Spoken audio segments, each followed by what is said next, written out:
So welcome back everyone. हमारे data visualisation में हम मेन डॉट पाई तक पहुंच गए हैं, बट मेन डॉट पाई से पहले मैं विजुअल ऑप्शंस भी दिखाना चाहूँगा क्योंकि वो भी हम इसमें यूज़ करने वाले हैं। और विजुअल ऑप्शंस इसलिए क्योंकि जितना भी विजुअलाइजेशन का पार्ट है वो विजुअल ऑपरेशंस के अंदर रहेगा। हमारा विजुअल ऑपरेशन डॉट पाई जो फाइल है उसके अंदर सारे विजुअलाइजेशन मिल जाएंगे। उसमें भी हम विजुअलाइजेशन में से कुछ चीज़ें इंपोर्ट करेंगे।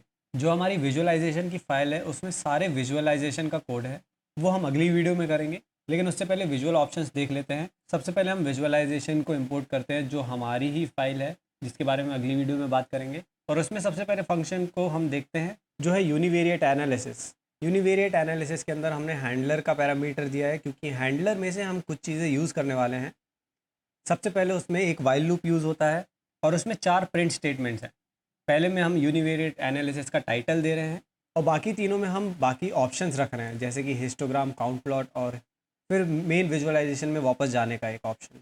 तो उसमें हम यूनिवेरिएट ऑप्शंस का एक इनपुट लेते हैं कि हमें इन सब में से क्या सेलेक्ट करना है। या तो एक हिस्टोग्राम प्लॉट करना है, हमें एक काउंट प्लॉट चाहिए है, या फिर हम वापस से विजुअलाइजेशन के मेन्यू में जाना चाहते हैं। उसके लिए हम 1, 2 या 3 इनपुट कर सकते हैं। फिर यहाँ से हमारे कुछ कंडीशनल्स आ जाती है कि अगर हमारा यूनिवेरिएट ऑप्शंस जो हमारा इनपुट था वो 1 होता है, यानी कि यूज़र अगर हिस्टोग्राम बनवाना चाहता है, तो सबसे पहले हम कॉलम नेम्स को इनपुट करवाएंगे कि वो कौन सा कॉलम है जिसका हमें हिस्टोग्राम चाहिए है। आपने इंट्रोडक्शन में देखा होगा, सबसे पहले हिस्टोग्राम बनाते समय हम कॉलम का इनपुट लेते हैं। फिर उसके बाद हम नंबर ऑफ़ बिन्स का भी इनपुट लेते हैं। CLI प्रोग्राम में हम नंबर ऑफ़ बिन्स भी लेते हैं। Qt ऐप में ऐसा नहीं है, Qt ऐप में बिन्स की ज़रूरत नहीं थी, उसमें बाय डिफ़ॉल्ट 10 बिन्स यूज़ होता है। फिर जैसे ये इनपुट हो जाते हैं हम जाते हैं VS के अंदर। VS हमारा विजुअलाइजेशन का पार्ट है, वो हम अगली वीडियो में देखेंगे। थोड़ा सा मैं बता देता हूँ ऐसा क्या है। VS में प्लॉट हिस्टोग्राम और उसके अंदर इतने सारे पैरामीटर्स हैं। विजुअलाइजेशन के अंदर देखें तो प्लॉट हिस्टोग्राम ये रहा और उसके अंदर बाय डिफ़ॉल्ट जो डेटा है वो पांडास का एक डेटा फ्रेम होना चाहिए। PD इज़ पांडास हमने इसमें इंपोर्ट किया है। जो कॉलम्स है डिफ़ॉल्ट स्ट्रिंग होनी चाहिए। जो बिन्स है वो डिफ़ॉल्ट इंटीजर होनी चाहिए और डिफ़ॉल्ट वैल्यू उसकी 10 है, यानी कि हम कोई और इंटीजर देते हैं तो वो काउंट होगा। अगर कुछ इंटीजर नहीं देते हैं तो बाय डिफ़ॉल्ट 10 रहेगा। और जो टाइटल है वो भी हमारा स्ट्रिंग रहने वाला है, जो बाय डिफ़ॉल्ट नन है। ऐसी ही सिमिलर चीज़ें आपको बाकी जगह मिल जाएगी। इस कोड को मैं अगली वीडियो में अच्छे से एक्सप्लेन कर दूंगा। विजुअल ऑपरेशंस के अंदर देखें तो हम सीधे प्लॉट हिस्टोग्राम करते हैं, जिसमें हमारा जो डेटा है वो हैंडलर में से हम यूजेबल डेटा यूज़ करते हैं। जो हमारा यूजेबल डेटा था वो डेटा हैंडलर के अंदर है। जो हमारा मेन डेटा जो हम यूज़ करने वाले वो रहेगा। हमारा जो कॉलम्स है वो कॉलम रहेगा जो हमने इनपुट करवाया है। और जो बिन्स हैं जो हमारा नंबर ऑफ़ इनपुट्स हमने दिया था, उसके बेसिस पर हिस्टोग्राम प्लॉट होएगा। ये सिमिलर ऑपरेशंस इस पूरे फाइल में आपको देखेंगे। जैसे अगला हमारा जो कंडीशनल है उसमें अगर हमने सेकंड ऑप्शन यानी कि काउंट प्लॉट चूज़ किया है तो हम उसमें एक और इनपुट कॉलम के लिए लेंगे कि कौन सा कॉलम का हमें काउंट प्लॉट चाहिए, फिर उसका प्लॉट हमें मिल जाएगा। और अगर हम चाहते हैं कि वापस से विजुअलाइजेशन मेन्यू में चला जाए तो एक प्रिंट स्टेटमेंट आ जाएगा और फिर ये पूरा लूप यूनिवेरिएट एनालिसिस वाला वो ब्रेक हो जाएगा। फिर यहाँ से हम वापस अपने विजुअलाइजेशन मेन्यू में चले जाएंगे। इन केस 1, 2 और 3 के अलावा हम कुछ भी एंटर करते हैं तो हमें ये प्रिंट स्टेटमेंट मिलेगा कि ये इनवैलिड ऑप्शन है, प्लीज़ ट्राई अगेन। ये सिमिलर चीज़ आपको बायवेरिएट एनालिसिस में भी मिलेगी। उसमें हमारे पास दो पैरामीटर्स हैं, एक हैंडलर है और एक डिपेंडेंट वेरिएबल है। हमारा जो डिपेंडेंट वेरिएबल है वो हम स्टार्टिंग में सेट करते हैं, CLI या फिर Qt ऐप दोनों में आपने इंट्रोडक्शन में देखा होगा, तो उसका यूज़ हम यहाँ करने वाले हैं। तो यहाँ पर भी एक वाइल लूप है और अगेन यहाँ पर 4 प्रिंट स्टेटमेंट्स हैं, जिसमें सबसे पहला टाइटल है और बाकी 3 ऑप्शन हैं। इसमें हम स्कैटर प्लॉट और बॉक्स प्लॉट यूज़ करने वाले हैं।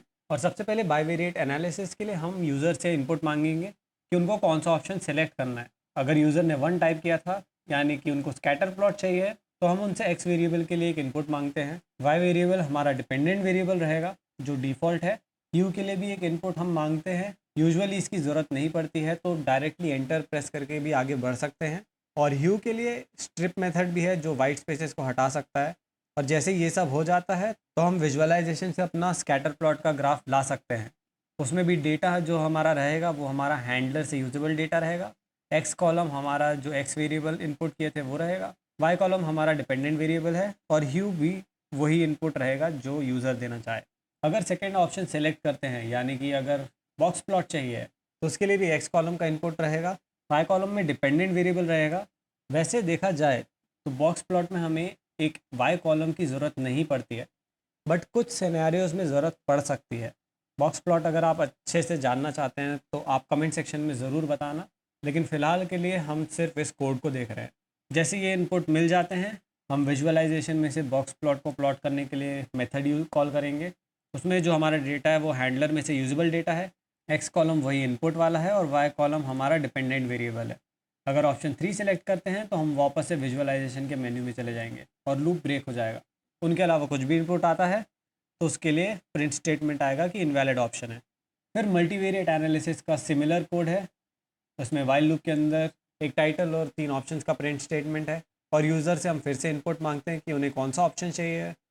अगर 1 सेलेक्ट करते हैं यानी कि पेयर प्लॉट चाहिए तो ह्यू का इनपुट हम मांगेंगे, वो जो यूजुअली नन ही रहेगा, और फिर डायरेक्टली हम विजुअलाइजेशन के पेयर प्लॉट में चले जाएंगे।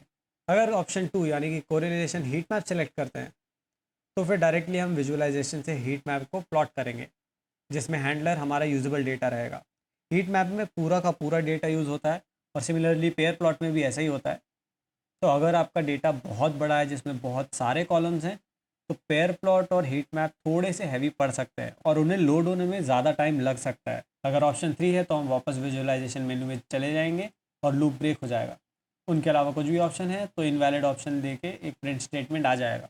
फिर कैटेगोरिकल एनालिसिस के लिए भी एक मेथड है जिसमें एक लूप रहेगा और उसमें सबसे पहले एक कंडीशनल है कि अगर हमारा हैंडलर जो है यानी कि हमारा जो डेटा है उसमें हमने अब कैटेगोरिकल वेरिएबल को एनकोड अगर किया है तब ये स्टेटमेंट्स यूज़ होएगी, यानी कि तब एनकोडेड वेरिएबल्स के लिए एनालिसिस होगा।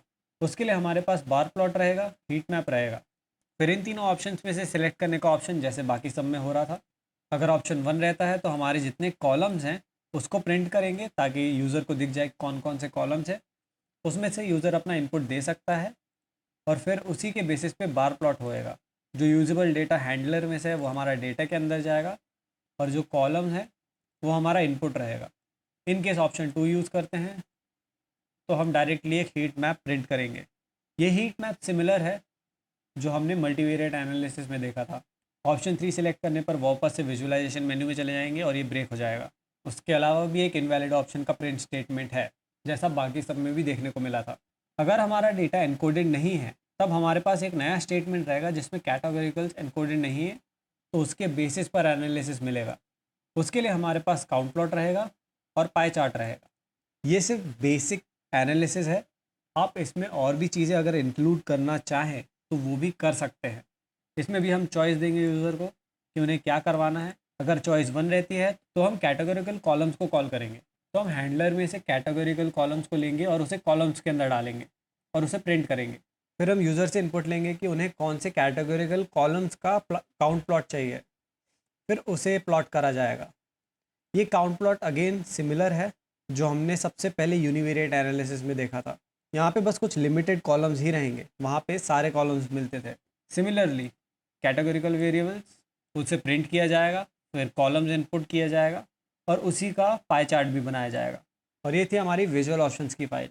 इसके बाद हम देखेंगे अपना विजुअलाइजेशन का कोड जिसमें हमारे विजुअलाइजेशन के मेथड्स को अच्छे से समझेंगे, जैसे कि वी एस प्लॉट हिस्टोग्राम क्या है या फिर वी एस प्लॉट काउंट क्या है, और वो हम देखेंगे अगली वीडियो में। तो अभी इस वीडियो के लिए इतना ही। इस कोड से रिलेटेड कोई भी सजेशन या क्वेरी है तो आप कमेंट सेक्शन में बता सकते हैं, या कोई भी इम्प्रूवमेंट जो आप चाहते हैं वो भी आप बता सकते हैं। फ़िलहाल के लिए इतना ही। We'll see in the next video. Bye bye.